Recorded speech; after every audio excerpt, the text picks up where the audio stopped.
Hello everyone, good morning. দেখো এখন বাজে ওই 11:30টার মতন। বাবুকে সিদ্ধ খাওয়াচ্ছি, গ্রিন ভেজিটেবল সিদ্ধ। এটার মধ্যে দিয়েছি হচ্ছে বিট, গাজর, আপেল, মটর, মানে শীতের যা সবজি। তারপরে দুটো খেজুর দিয়েছি। খেজুর দিয়ে এটাকে সিটি মেরেছি একটু নুন দিয়ে। তোমরাও বাচ্চাদের 6 মান্থসের পর দিতে পারো, বাট 6 মান্থ থেকে 1 বছর অবধি ওদের সল্টটা দেবে না, নুনটা। খেজুর দিতে পারো একটা, তো ওটাতে একটু মিষ্টি হয়ে যাবে। আর এটা খেলে বেশি উপকার হচ্ছে সিদ্ধটা। আর এটা সিদ্ধর যে জলটা থাকবে ওটা তোমরা কিন্তু ফেলবে না। যদি কম দাও জল তাহলে এটার মধ্যে মিক্স করে দেবে।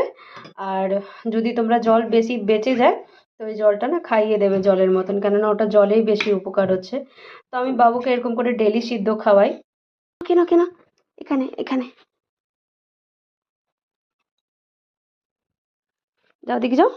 টেস্টি, টেস্টি দেখিয়ে দাও। টেস্টি, টেস্টি না বাবা? দেখো খেয়ে নিচ্ছে কি সুন্দর। আসো আসো আসো আসো আসো, আচ্ছা আচ্ছা আচ্ছা আচ্ছা, খেয়েছো, ফিনিশ করেছো? ইয়ে, আমরা খেয়ে নিচ্ছি না বাবা? টেস্টি।